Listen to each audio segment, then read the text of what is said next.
안녕하세요. 세상의 억울함을 폭로하는 30대 후반 여성입니다.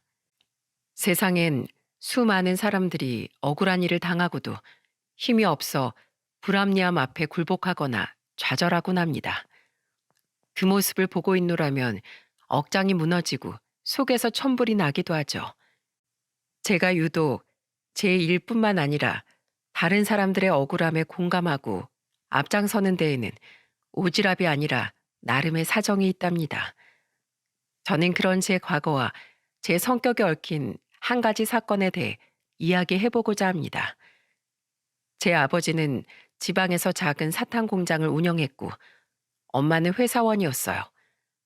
경제적으로 넉넉했고, 외동딸로서 부모님의 사랑을 듬뿍 받으며 자랐기에 제 유년 시절은 행복한 기억이 가득했죠. 하지만 제가 12살 때 아버지의 사탕 공장이 망하면서 우리 가족의 불행은 소란스럽게 시작됐습니다. 김 사장 어디 있어? 내 돈 내놔! 아버지의 공장이 망한 후 하루가 멀다 하고 빚쟁이들이 집으로 찾아왔어요.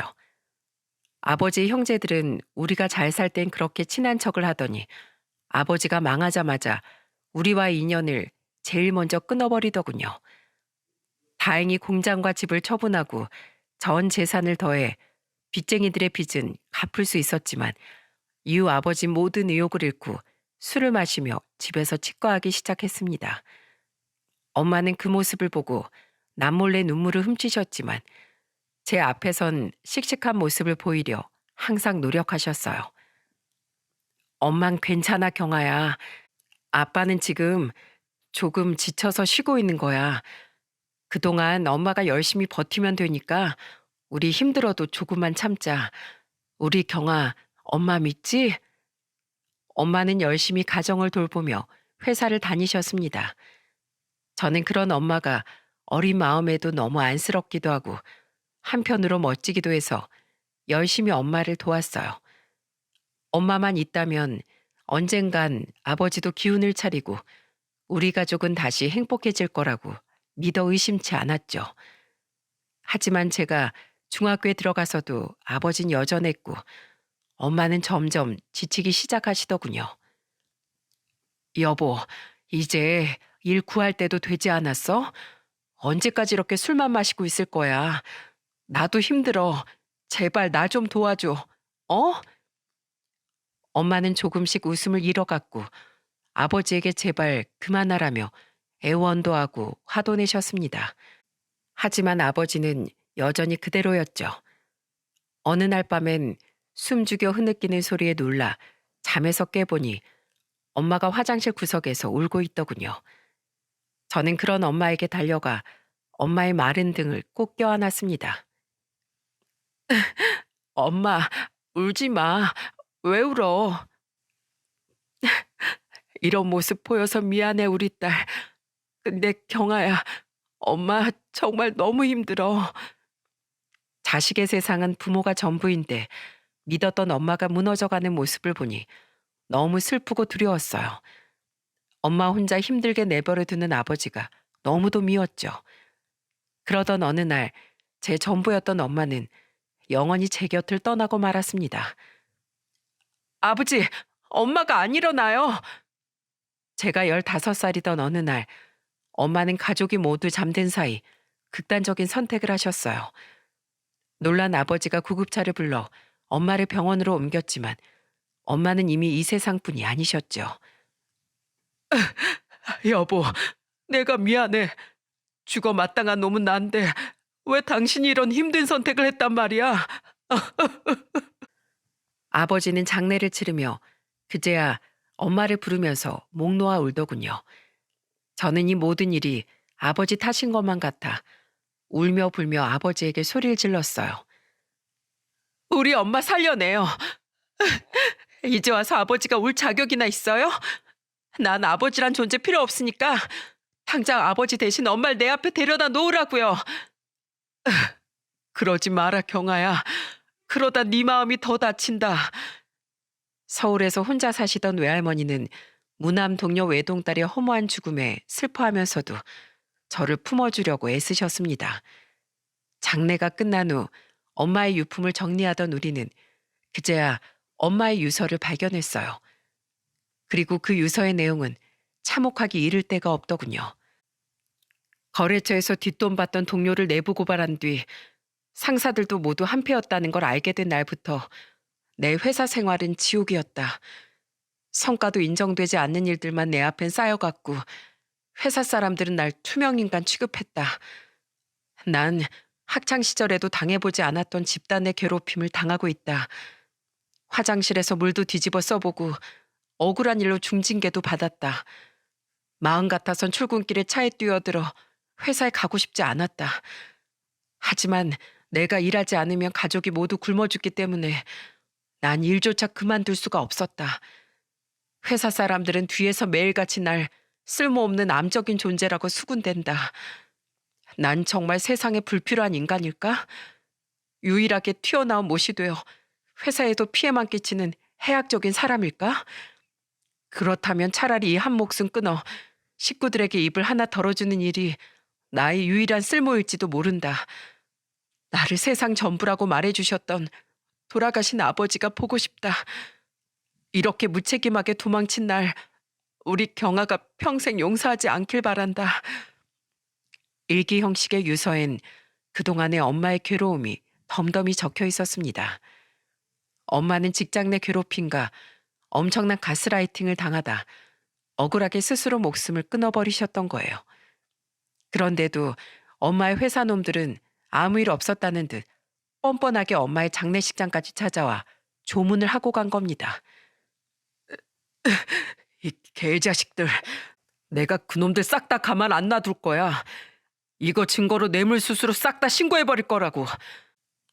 아버지는 오열하며 엄마의 회사로 쳐들어가셨습니다. 그런데 엄마의 회사에 찾아갔던 아버지는 씩씩거리며 나갔을 때와 달리 아주 조용한 모습으로 돌아오더군요. 아버지의 손에는 종이가 한 장 들려 있었는데 그건 바로 더 이상 이 일을 문제 삼지 않겠다는 각서였어요. 조건으로 거액의 돈을 받고 말이죠. 아버지는 증거인 엄마의 유서까지 그놈들의 손에 넘겼다고 말하더라고요. 그 돈을 받았단 말인가? 자네 지금 제정신이야? 내 딸의 억울한 죽음을 그깟 돈 앞에서 모른 척 하겠다고? 아버지 미쳤어요? 아버지가 어떻게 엄마한테 그럴 수 있어요? 억울하게 죽은 엄마 원한을 어떻게 해서든 아버지가 풀어줬어야죠. 그게 아버지가 엄마한테 속죄할 수 있는 유일한 길 아니에요? 아버지가 못하면 뇌물수수 고발 내가 할 거예요. 그놈들이 등신이냐? 내가 간 뒤로 이미 증거들 싹 다 처리했겠지. 그리고 장모님, 복수가 돈 벌어다 줍니까? 이건 애엄마가 우리를 위해서 남겨준 유산이나 다름없다고요. 애엄마 목숨값 덕에 저랑 경아가 밥 먹고 살 수 있게 된 겁니다. 그런 돈에 빌어먹고 살 목숨이면 그냥 죽어버려.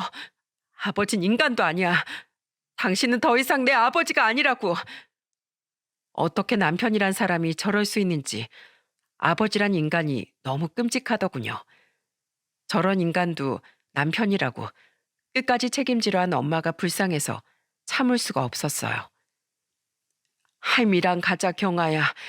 난 저런 놈한테 내 딸의 유일한 핏줄인 널 도저히 못 맡긴다. 아버지에게 크게 분노한 건 외할머니도 마찬가지였습니다. 저는 그렇게 제 인생의 아버지란 없다고 다짐하며 외할머니를 따라 서울로 올라오게 되었죠. 나중에 알고 보니 외할머니는 억울한 마음에 저 몰래 그놈들 회사로 찾아가 1인 시위를 했던 모양이에요. 하지만 배움이 짧고 법에 무지했던 외할머니는 법망을 피해가지 못했고 명예훼손과 업무방해죄로 고소를 당해 벌금만 물어야 했죠. 억울하게 죽은 건 내 딸인데 왜 대가를 치르는 놈이 없니? 경아야, 넌 무식한 이 할미처럼 되면 안 된다. 배워야 너도 네 사람도 지킬 수 있는 힘을 얻을 수 있는 거야. 엄마의 억울한 죽음과 돈도 배움도 없는 사람은 항상 약자일 거라던 외할머니의 말.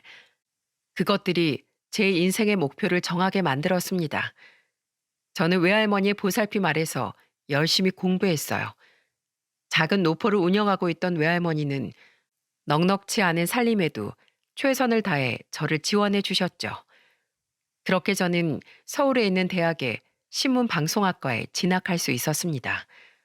억울한 일을 만천하에 폭로할 수 있는 기자가 되고 싶었거든요. 그리고 제가 대학교 2학년 때 외할머니는 그동안 단 한 번의 연락도 없던 아버지의 부고 소식을 전해주시더군요. 그렇게 술을 마셔대더니 기어코 알코올 중독으로 집에서 쓸쓸히 눈을 감았다는구나. 바보 같은 그놈은 나가서 막노동을 한 건지 뭘 했는지 네 엄마 일을 덮는 대가로 받은 그 돈 차마 쓰지도 못하고 온전히 가지고 있었어. 그걸 전부 네 앞으로 남겼다는구나. 자, 이건 네 아비 유서다. 저는 눈물을 훔치던 외할머니가 건네준 유서를 받아들었습니다. 그곳엔 자신의 삶을 비관했던 아버지의 마지막 후회가 담겨 있었죠. 경아야, 아버지다. 난 네 엄마를 보낸 후 너를 어떻게 키워야 할지 막막했다. 아무런 쓸모도 없는 내가 대체 뭘 해서 널 키워낼 수 있을지 길을 잃은 듯 답답했지. 그래서 그 돈을 받았다. 널 잘 키워내는 것이 복수를 하는 것보다 네 엄마에게 속죄를 할 수 있는 진정한 길이라고 생각했어. 하지만 그건 어리석고 틀린 생각이었던 것 같다. 난 네 엄마의 목숨값인 이 돈을 차마 버리지도 못하고 쓰지도 못했다. 이 후회로 점철된 돈을 네게 남기는 걸 용서하렴. 요즘 자꾸 네 엄마가 꿈에 나오는 것이 난 염치 없이 곧 네 엄마에게 용서를 구하러 갈 것 같다. 내 죽음에 상처를 받지도 슬퍼하지도 말아라. 미안하다, 경아야. 나중에 생각해보면 아버지 또한 사회적 폐해의 또 다른 피해자였던 것 같더군요. 아버지 시신은 먼 친척 어르신께서 거두어 주셨다고 했습니다. 저는 외할머니와 함께 짧은 조문을 다녀왔어요. 눈물을 흘리지도 원망의 말을 던지지도 않고 그저 조용히 명복을 빌어드렸죠. 저는 아버지가 남긴 돈을 외할머니와 상의 후 사회 취약계층에게 전부 기부했습니다. 그 돈을 평생 가지고 있다 한들 저도 외할머니도 결코 쓰지 못했을 테니 그것이 최선의 길이라고 생각했죠. 나중에 인터넷을 찾아보니 저희 엄마를 그렇게 만든 그 회사는 이미 부도가 나서 사라진 뒤더군요. 그리고 뇌물수수 혐의로 직원들이 무더기로 입건됐다는 작은 기사 또한 함께 발견할 수 있었죠. 부디 이 소식이 하늘에 있는 엄마에게 가 닿기를 저는 간절히 바랬습니다. 이후 시간이 흘러 저는 방송국 기자로 당당히 입사했고 눈물까지 흘리며 기뻐하던 외할머니는 2년 뒤 제 손을 잡고 병환으로 세상을 떠나셨어요. 경아야, 내가 먼저 가서 하늘에 있는 네 엄마한테 네 자랑을 실컷 해놓으마. 외할머니가 아니었다면 지금 전 어떻게 살고 있었을까요? 외할머니는 제 은인이나 마찬가지셨습니다. 저는 외할머니를 위해서라도 반드시 올곧고 행복하게 살아가겠다고 외할머니의 영정사진 앞에서 다짐했죠. 시간이 흘러 저는 중견기업에 다닌다던 한 남자를 만나게 되었습니다. 저는 노숙자를 구한 의인을 취재하러 갔었는데 그 의인이 바로 그 남자였어요. 인터뷰가 끝나자 그 남자는 제게 이렇게 말하더군요. 말은 번지르르하게 약잘 돕고 싶다 어쩐다 했지만 사실 전 제 앞가림도 못하는 놈이에요. 이번에 들어간 회사에서도 여자 직원에게 심하게 치근덕대던 상사 하나를 말렸다가 제대로 찍혔거든요. 그놈이 회사 실세인 걸 미처 몰랐지 뭡니까? 아, 이런 일로 도망치듯 그만두는 거 정말 싫은데 기자님은 엄청 용기 있는 분 같아 보이는데 기자님이라면 어떻게 하시겠어요? 역시 사람은 끈기가 있어야 하는 거겠죠? 그 말을 들으니 돌아가신 저희 엄마가 생각나더군요. 그리곤 사람이 정의로워 보이면서도 한편으론 유쾌해 보이는 것이 제 호감을 끌었죠. 그 만남을 계기로 우린 인연을 맺게 됐고 2년의 연애 후 제 나이 31살에 우린 결혼을 하게 되었습니다. 우리 집에 언론인이 들어오다니 참 명예로운 일이구나. 그러니까요. 난 모임에 나가면 우리 며느리 자랑부터 한다니까요. 옳게 대현이 제 회식하고 고주망태 돼서 집에 들어오면 그것도 전부 방송에 기사로 내버려. 아주 개망신을 당해야 두 번 다시 못 그러지. 넌 대현이 뭐라 할 게 못 되지. 너 저번에 회식할 때 데리러 온 박서방한테 대리기사님이라고 불렀다며? 난 항상 박서방한테 고마워. 너 안 버리고 잘 살아줘서 말이야.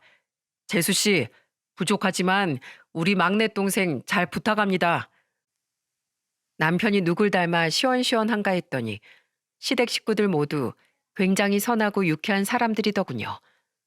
마지인 시숙은 외국계 회사를 다니고 있었고 둘째인 시누이는 대학병원 간호사였는데 모두 각자의 자리에서 최선을 다하는 성실한 직장인들이기도 했습니다. 그리고 자식들을 모두 훌륭하게 키워낸 시부모님 또한 제 가정사를 제 흠으로 생각지 않고 사랑으로 품어주는 따뜻한 분들이셨죠. 저는 결혼 후 2년 뒤 아들을 낳았고 그로부터 1년 뒤 남편은 작은 제약회사로 이직을 했어요. 지금 옮긴 회사가 전 회사에 비해 작긴 해도 나름 안정적이고 대표님도 좋은 사람 같더라. 비록 제약 쪽은 처음이라 업무는 빨리 배워야겠지만 나 정말 너무 좋아. 남편은 무엇보다 사내 정치와 비리가 판치던 전 회사를 나온 것에 굉장히 신나했습니다. 남편은 다행히 이직한 회사 생활에 만족하는 것 같았어요. 무엇보다 임원진들의 마음가짐이 좋다며 좋아했는데 이직한 지 1년 뒤 남편은 그 임원 중 한 명의 결혼식에 다녀왔더군요. 회사 상무님 결혼식이었다고 했지? 근데 나이가 엄청 젊은 분이야? 재혼하신 거야. 2년 전에 사별하셨는데 자식들 때문에 상무님 어머님이 재혼해야 한다고 엄청 닥달하셨나 봐. 그래서 그 어머님 주선으로 재혼하신 건데 재혼하시는 분이 자기는 초혼이라고 꼭 결혼식을 올려야 한다고 고집했대. 와, 근데 이번에 가서 보니까 호텔 예식에 번쩍거리는 드레스에 그분 취향이 엄청 화려한가 봐. 우리 상무님은 엄청 검소하신 분인데. 화려한 취향의 상무님의 재혼요. 남편에게 그 이야기를 들을 때까지만 해도 저는 몇 년 뒤 제가 그 사모님과 직접 엮일 거라곤 상상도 못했습니다. 남편의 회사는 그 뒤로 급성장을 하기 시작했어요. 바로 마스크 시국을 계기로 많은 의료계통 회사가 성장할 때 남편의 회사도 그 급물살을 탔던 거죠. 성장을 하며 남편의 회사엔 인력 충원이 절실해졌는데 이직을 한 지 4년 뒤 남편은 제게 이런 말을 하더라고요.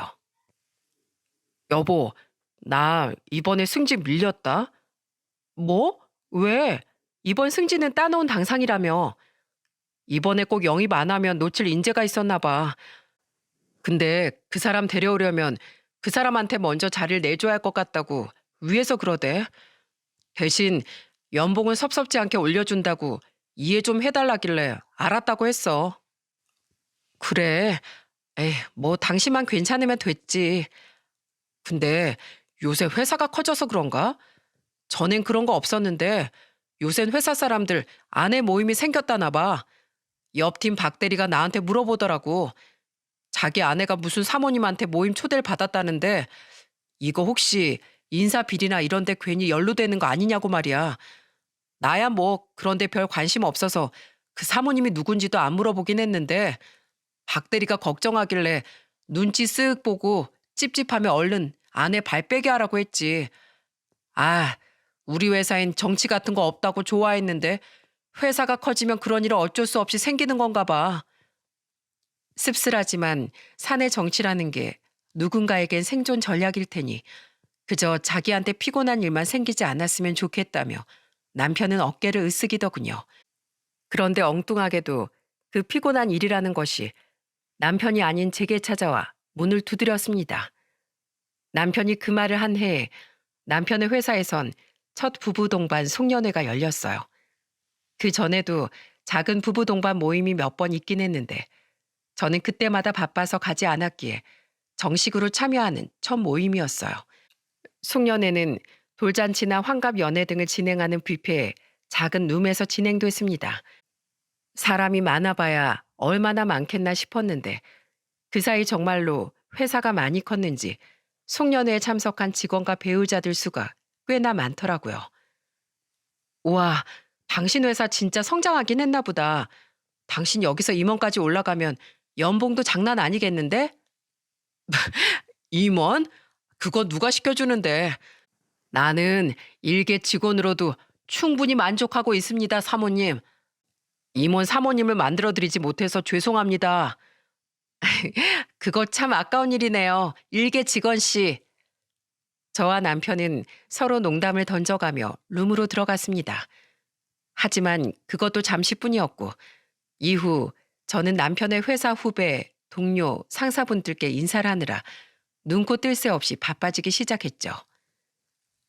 여보, 이분이 우리 회사 박철종 상무님이셔. 상무님, 제 안사람입니다. 안녕하세요.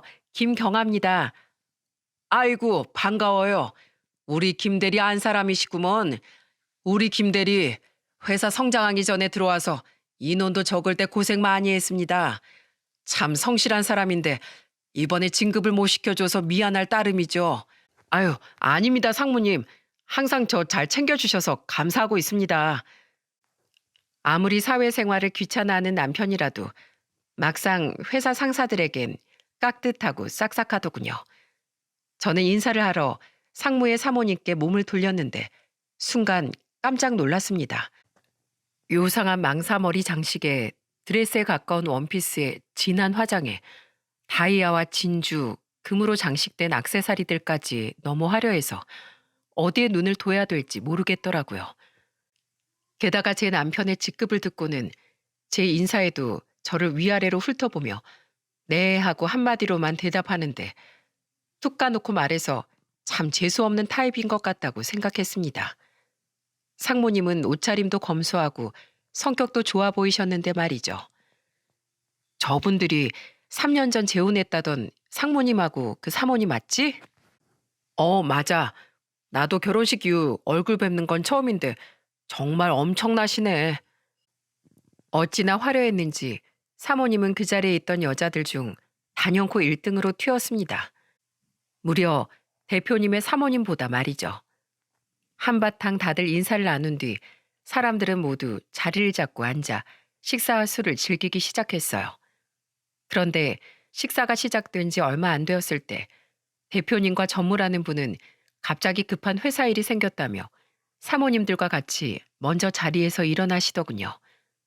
그러더니 네 분이 간 지 얼마 되지 않아 저희 테이블에 있던 상무님과 저희 남편을 비롯한 남자들도 잠시 일 이야기로 자리를 비웠죠. 저희 테이블엔 여자 직원이 없었거든요.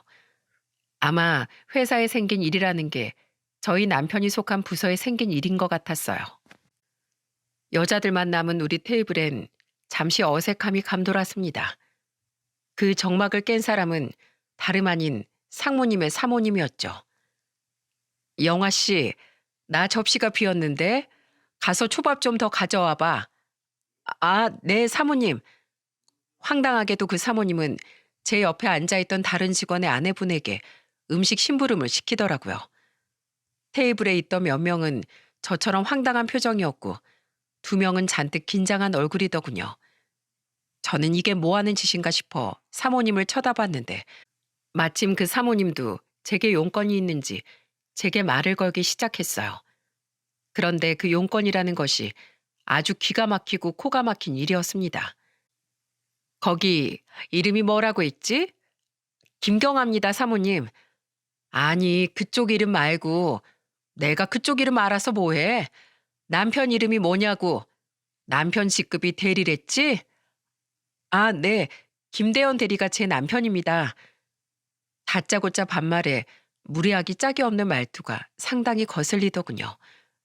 그래도 전 남편을 생각해서 참았는데 왠지 느낌이 찜찜하더라고요. 그전엔 조용하더니 상무님과 직원들이 자리를 비우자마자 다른 직원 아내에게 심부름을 시켜대고 저에게도 반말로 말을 거는 걸 보니 무슨 꿍꿍이가 있겠거니 싶었죠. 그래서 전 직업적인 본능으로 몰래 휴대폰 녹음 기능을 켰습니다. 그래, 대리. 그쪽 남편 나이가 좋기 30대 후반이나 40대 초반은 돼 보이는데 아직도 대리야? 어지간히 능력이 없나 봐. 남편의 일은 제가 잘 몰라서요. 능력과 운이 따라주면 어련히 알아서 진급하겠죠. 대리의 진급 일까지 신경 써주셔서 감사해요, 사모님. 시비 거는 건지 뭔지 왜 저런 말을 저한테 해대나 싶었지만 남편의 상사 아내이니 저는 꾹꾹 성질을 눌러내렸습니다. 최대한 예의를 차려 그 대화를 빨리 끝맺음하고 싶었죠. 하지만 그 불쾌한 대화는 이후부터가 본격적인 시작이더라고요. 아, 신경을 앞으로도 써줄지 말진 경아 씨 하는 일에 달렸겠지? 제가요? 어떤 일을 말씀하시는 걸까요? 사람이 왜 그렇게 눈치가 없어? 내 남편이 상무인 거 알지? 나한테 잘 보이면 내가 남편한테 얘기해서 그쪽 남편 승진시켜 줄 수도 있단 소리야. 여자들 내조라는 게 사회생활하는 남자들한테 굉장히 중요하잖아. 아, 내가 요새 취미로 골프를 시작했는데 요샌 골프채가 그렇게 잘 나온다네. 근데 난 영 문외한이라 뭐가 좋은 골프채인지 알 수가 있어야지. 그래서 난 누가 아예 딱딱 골라다 주는 게 참 좋더라. 그제야 상황 파악이 됐습니다. 지금 저 사모님은 저한테 남편의 진급을 위해 자신에게 뇌물을 갖다 바치란 얘기를 하고 있더군요. 어이가 없어서 헛웃음이 나오려는 걸 겨우 참았습니다. 저런 인간들을 세상에서 제일 싫어하는 사람이 저인데 사람을 골라도 한참 잘못 골랐던 거죠. 저는 그 사모님이 뭐라고 하나 드러나 보자 싶어 잠자코 장단을 맞춰줬어요. 골프채요? 아, 그럼 정말로 사모님이 제 남편 승진시켜 주실 건가요? 이제야 말이 좀 통하네. 자, 여기 내 잔에 술 좀 따라봐. 음, 우선 골프채랑 다음 달까지 한 500. 아니지, 한 1,000만 원만 줘봐. 그럼 내가 나중에 김대리 한번 팍팍 밀어줄게. 아유, 이거 너무 거저주는 건가? 내가 오늘 모임 끝날 때까지 다른 것도 뭐 있나 고민해서 내 번호랑 같이 아예 목록으로 적어줄 테니까 준비해서 연락해. 그리고 이런 거 괜히 그쪽 남편이나 내 남편한테 말하면 센스 없는 거 알지? 뒤에서 남 모르게 하는 게 내조야. 내가 윗사람으로서 큰 가르침 주는 거다. 그럼 다른 분들도 저처럼 사모님 도움 받는 분들이 있나요? 왜 없어? 지금 초밥가지로 간 영아 씨도 그렇고 여기 신사원 아내나 장주임 아내 그리고 다른 팀 직원 아내들도 몇 명 있어. 경아 씨도 우리 모임에 들어와. 내가 특별히 불러주는 거야.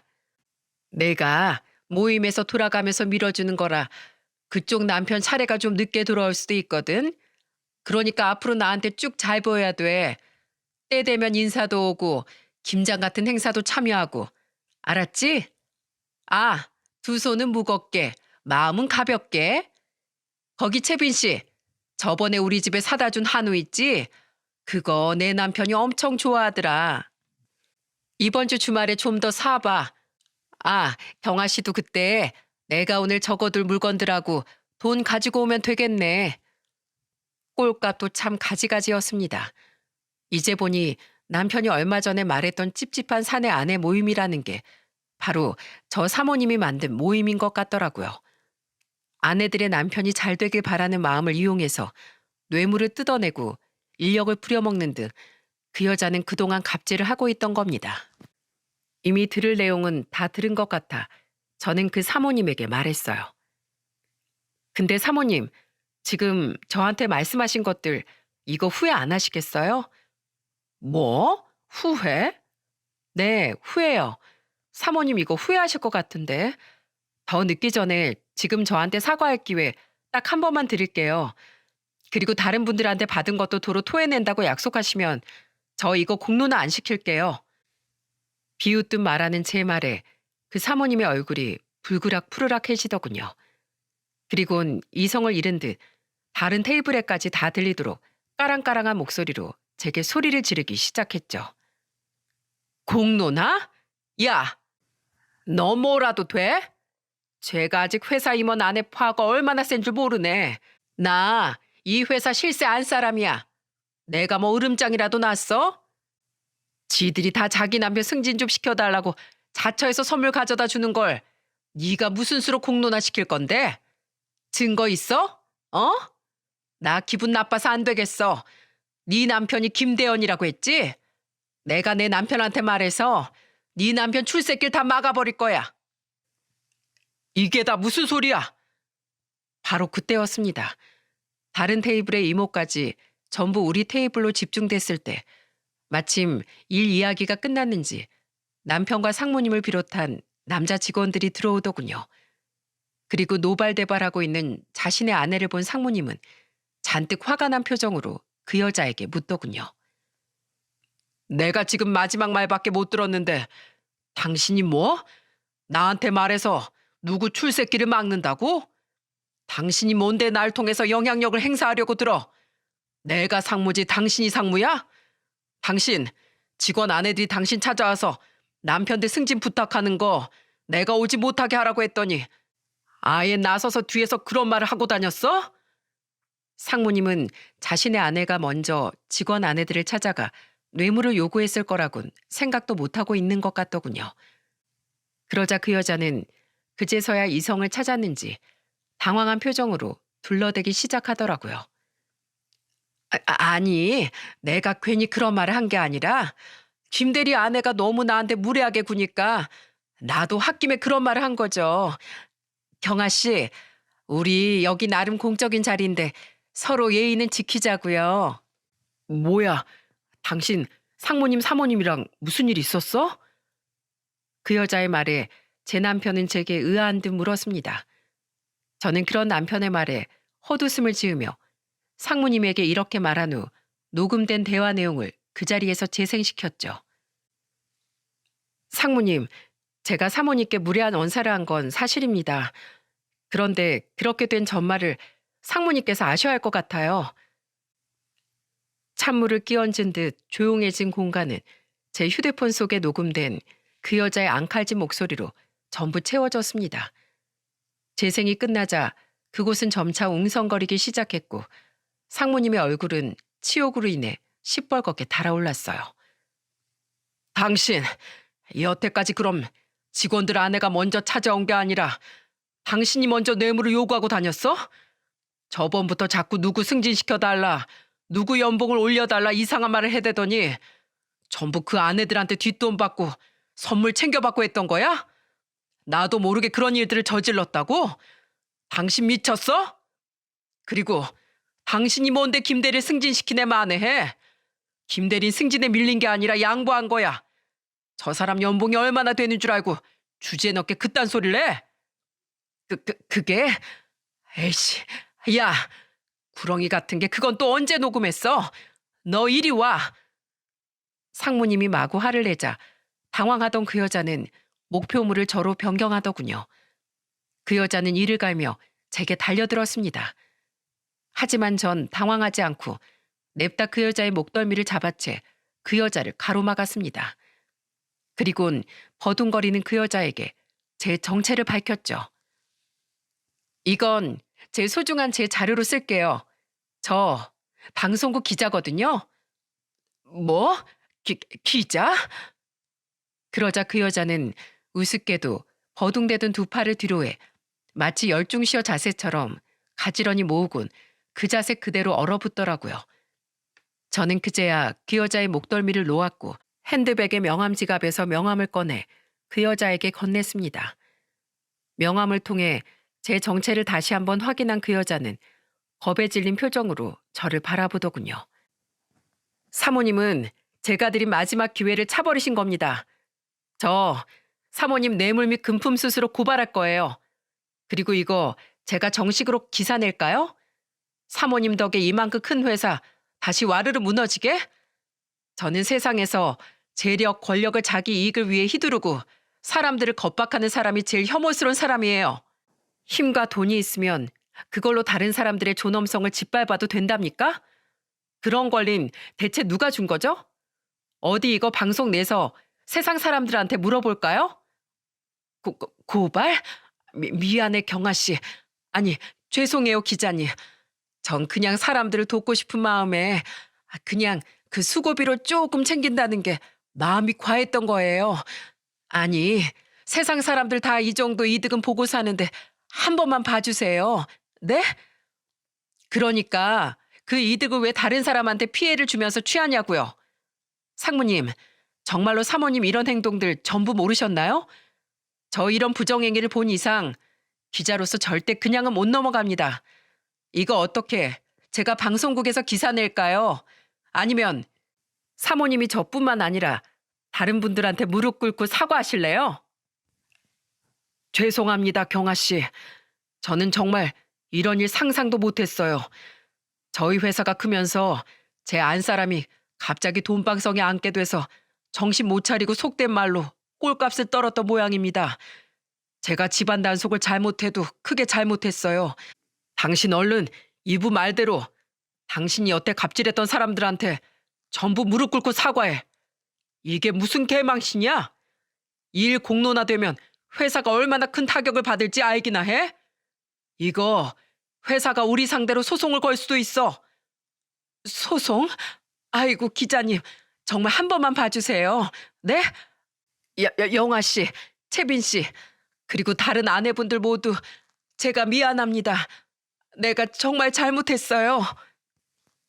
상무님의 말에 가뜩이나 겁에 질려있던 그 여자는 덜덜 떨며 무릎을 꿇고 사과를 하기 시작했습니다. 저를 비롯해 그동안 자신이 돈을 뜯고 갑질을 하던 직원 아내들에게도 말이죠. 그러자 저녁 금시초문인지 그 아내들의 남편인 직원들은 황당하다는 듯 자기 아내들을 타박하더라고요. 당신 상무님 사모님한테 돈 갖다 바쳤어? 저번에 사왔던 한우도 처갓댁 갖다 드린다더니 상무님 댁에 가져다 드린 거야? 그게 요새 사람들 많이 뽑았다니까 당신이 괜히 승진해서 밀려날까 봐 그랬지. 애가 셋이나 되는데 회사가 클 때 당신도 빨리 승진을 해야 애들도 잘 키울 수 있는 거 아니야. 미안해 여보. 아휴 내가 못 살아 정말. 아 아니야 내가 미안해. 내가 더 능력이 있었으면 당신이 그런 숨을 안 겪어도 됐을 텐데. 수많은 직원들과 배우자들은 웅성대며 그 여자에게 손가락질을 했고 송년회 분위기는 완전히 엉망이 되었습니다. 상무님은 제게 와서 허리를 90도로 숙이곤 사과와 함께 부탁을 하시더군요.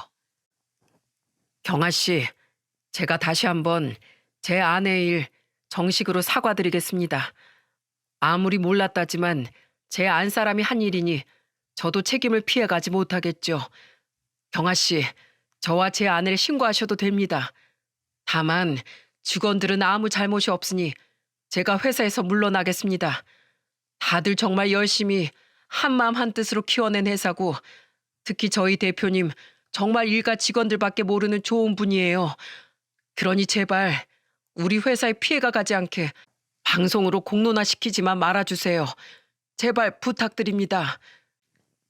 그러더니 상무님은 놀랍게도 자기 아내에게 피해를 본 직원과 아내들 한 사람 한 사람에게 모두 허리를 숙여 용서를 구하시더군요. 미안하네. 내 안사람이 자네 아내에게 큰 마음의 상처를 주어 내가 참 면목이 없네. 내 아내가 갈취한 돈은 내가 이자를 쳐서 전부 돌려주겠네. 죄송합니다 아내분. 제 아내 행동으로 느끼셨을 수치감과 굴욕감 그 어떤 걸로도 보상할 수 없겠지만 제가 돈으로라도 꼭 보상하고 용서를 구하겠습니다. 남편에게 좋은 분이라고 듣긴 했는데 저런 사람이 어떻게 저런 재치 자리를 얻게 됐는지 이해가 되지 않을 정도로 상무님은 참 경우가 있는 분이더라고요. 남편은 제게 조용히 이렇게 말했습니다. 여보, 나 없는 자리에서 그런 일 겪게 해서 미안해. 괜찮아. 보다시피 난 전혀 타격 없었는걸? 그리고 여보, 사모님이 비록 큰 잘못을 했지만 보다시피 우리 상무님 정말 좋은 분이야. 직원들한테 밥도 잘 사주시고 불합리한 일은 절대 못 참으셔. 그리고 이 회사를 키우는데 정말 많은 공을 세우신 분이야. 고생한 직원들한테 식사 대접할 수 있는 자리를 가지는 게 어떻겠냐고 이 송년회 자리를 대표님께 제안한 것도 상무님이고 사내 금품 수수로 사모님을 신고하면 분명 상무님도 책임을 못 피하실 텐데 이번엔 그냥 넘어가 주면 안 될까? 보상도 사모님이 갈취한 것 이상으로 갚겠다고 하시잖아. 남편의 말을 들으니 저 여자는 너무 괘씸하지만 상무님 사정이 딱하긴 하더라고요. 그래서 전 상무님과 그 여자를 보고 이렇게 말했죠. 신고 안 할게요, 상무님. 대신 방금 말씀하신 다른 직원들에 대한 보상 꼭 지켜주세요. 제가 남편을 통해서 반드시 확인할 테니까요. 그리고 사모님, 제가 이번에 상무님을 봐서 그냥 넘어가지만 앞으로 또다시 이런 일이 있었다간 저 그땐 정말로 가만히 있지 않을 겁니다. 사모님, 돈 있고 힘 좀 있다고 다른 사람들을 하대하고 무시할 권리는 절대 없는 거예요. 지금은 사모님이 강자 같죠? 아니요. 억울한 사람들의 피눈물이 모이면 그게 힘이 돼서 사모님 같은 사람이 제일 먼저 보복을 당할 겁니다. 사모님, 제가 항상 언제 어디서든 주시하고 있겠습니다. 네, 네, 기자님. 조심하겠습니다. 죄송합니다. 감사합니다, 경아 씨. 고맙네, 김대리. 그렇게 그날의 송년회는 엉망진창인 분위기로 끝이 났습니다. 마지막엔 사람들의 시선이 제게만 집중되는 것 같아 민망해진 전 남편을 끌고 얼른 자리를 벗어났죠. 이후 남편에게 듣기로 그 여자가 사람들에게 갈취한 돈은 상무님이 전부 2배로 갚아주셨다는군요. 그것도 그 여자가 사치를 부리느라 남은 돈이 많지 않아 대부분은 상무님의 돈으로 말입니다. 그리고 상무님이 더 대단한 게 뭔지 알아? 그날 자리에 마침 대표님하고 전무님이 안 계셨잖아. 다들 상무님을 위해서 대표님께 이야기를 하지 않기로 했었거든. 평소 상무님의 인품이 너무 훌륭하셨으니까 가능했던 일이지. 근데 상무님이 직접 대표님을 찾아가서 먼저 모든 일을 솔직하게 털어놓으셨대. 그때 다른 직원들이 상무님은 정말 아무것도 모르셨고 전부 보상도 해주셨다고 너나 할 것 없이 상무님을 감싸준 덕에 대표님도 그냥 넘어가시려고 했거든. 근데 상무님이 결사반대하시더라. 가뜩이나 회사가 커지고 있는 마당에 이런 일을 그냥 넘어가면 기강이 해해진다면서 자기를 징계 처분해야 회사에 좋은 본이 될 거라고 대표님께 자기를 꼭 징계해야 된다고 말씀하셨어. 진짜 대단하시지 않아? 결국 3개월 감봉 징계로 끝나긴 했는데 와, 나 원래도 상무님 좋아했지만 이젠 정말 존경스러워. 자신의 아내의 일을 모두 책임진 후에야 상무님은 이혼 소송을 진행했다고 합니다. 남편으로서의 책임을 모두 진 후에야 자신도 그 여자의 남편이란 위치에서 내려올 자격이 생긴 거라며 말이죠. 재혼을 잘못하셔서 그렇지 정말 제가 본 사람 중에 가장 책임감 있고 청렴 결백한 분이더라고요. 남편 말처럼 저조차 잘 알지도 못하는 그분에게 존경심이 들 정도로 말입니다. 그리고 몇 달 뒤 남편은 제게 또 다른 소식을 전해주었어요. 와, 여보, 오늘 회사는 완전 난리 났었다? 그 상무님 사모님 있지? 친정으로 쫓겨났다고 들었는데 자긴 끝까지 이혼 못한다고 오늘 회사까지 찾아와서 난동 부리고 아주 난리도 아니었어. 그래서 상무님 방 옆에 있던 우리 팀 직원들이 그 여자 끌어내느라 애 좀 먹었는데 그중에 내가 제일 앞장서서 그 여자 쫓아냈어. 나 잘했지? 경찰에 신고까지 당해서 마지막에 경찰한테 끌려가는데 나 몰래 그 여자한테만 보이게 메롱해줬다? 뭐? 당신 너무 유치한 거 아니야? 그럼 어떡해. 그 여자가 당신한테 무례하게 굴었던 거 나 제대로 못 갚아줘서 앙금 남아있었단 말이야. 난 무시해도 되지만 감히 내 아내한테 그런 말을 하다니. 어휴, 얼마나 내 속이 부글부글 끓었는데. 아유, 그래. 고맙다, 고마워.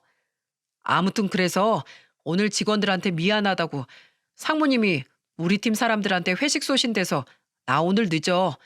나 보고 싶어도 좀 참아. 그렇게 그 일이 있은 지 딱 1년이 지난 지금 저는 여전히 남편과 함께 장난스럽고 행복한 나날을 보내고 있습니다. 남편은 얼마 전 과장으로 승진을 했어요. 원래도 예정된 승진이었으니 놀랍진 않았지만 그래도 남편이 좋아하는 오리고기를 사다가 축하해 주었죠. 남편은 7살이 된 아들과도 아주 잘 놀아주는데 얼마 전엔 만화 영웅 얘기를 하다 둘이 이런 대화를 하더라고요. 아빠는 무슨 영웅이 제일 좋아요? 아빠? 아빠는 엄마. 에이, 엄마가 무슨 영웅이에요. 엄만 엄마지. 모르는 소리 마라. 아빠가 직접 봤어. 엄마가 엄청 멋지게 악당을 때려 눕히는 모습 말이야. 아무리 멋진 새 영웅이 나타나도 아빠한테 제일 멋진 영웅은 바로 우리 한별이 엄마야. 아내가 영웅이라고 말하는 남편과 눈을 동그랗게 뜨고 저를 보는 아들을 보니 그렇게 행복할 수가 없더라고요. 남편은 시댁에 가서도 당시 일을 자랑스럽게 이야기하더군요. 우리 집사람 덕분에 그날 이후 우리 회사 사내 정치고 인사 비리고 뭐고 아예 싹이 없어졌어. 원래도 좋은 회사였는데 요샌 청렴 그 자체라니까. 내가 우리 아내 덕에 요즘 직장 만족도가 최상이야. 와, 재수 씨 너무 멋져요. 올해 저희 회사 송년회에도 좀 와주시면 안 돼요? 재수 씨가 타파해줘야 될 악당들이 한둘이 아니에요. 옳게 우리 병원부도 좀 쳐들어와줘. 우리 병원에 진짜 아주 얄미운 의사가 하나 있단 말이야. 삼남매의 너스를 들으며 시부모님과 시숙님의 아내인 형님, 그리고 시매부도 다들 웃음을 터뜨렸습니다. 시댁 식구들은 그렇게 여전히 보고만 있어도 마음이 따뜻해지는 난로 같은 존재로 제 곁에 머물러 있죠. 가끔은 저희 시댁 식구들과 우리 남편, 그리고 아들을 보면서 돌아가신 외할머니와 엄마가 저를 걱정해 보내준 천사들이 아닐까 그런 생각도 해보곤 하네요. 상무님은 남편을 통해 가끔 제 안부를 묻곤 하세요. 좋은 일로 엮인 것도 아니니 따로 찾아뵙거나 하진 않지만 남편에게 들어보니 상무님은 전보다 훨씬 잘 지내시는 것 같습니다. 이전에도 그 여자의 사치 때문에 스트레스가 심하셨던 모양인데 이혼을 한 지금은 스트레스의 근원이 없어졌으니 전보다 훨씬 마음이 편하다고 하셨다네요. 여자를 잘못 주선해 주신 상무님의 어머님도 그 일로 한풀 꺾인 덕에 앞으로는 절대로 재혼하지 말고 아이들만 보고 살겠다고요. 그러더니 제 덕에 속 시원히 이혼할 수 있었다고 웃으셨다는데 저는 괜히 제가 뭐라도 된 것 마냥 상무님께 떠들어대던 장년이 떠올라 얼굴이 새빨갛게 달아오르더군요. 여러분, 저는 앞으로도 세상의 억울한 피해자가 모두 사라지는 그날까지 잠시도 쉬지 않고 발로 뛰는 진정한 기자로 살아가겠습니다. 저 말고도 세상엔 정의롭고 참된 기자들이 정말 많습니다. 그러니 여러분, 억울한 일을 당하시면 경찰과 더불어 꼭 기자를 찾아주세요. 저는 많은 분들에게 이 부탁을 하기 위해 이렇게 사연을 보낸 겁니다. 부디 과거의 저희 가족처럼 길을 몰라 억울한 마음을 가지고 오래도록 괴로워하지 마시고 우리는 여러분의 가까운 이웃이자 협력자로 어디서든 함께하고 있으니 꼭 저를 잊지 말아주세요. 그리고 세상의 모든 기자분들에게 응원하는 마음을 보내며 이만 사연을 마치겠습니다. 감사합니다.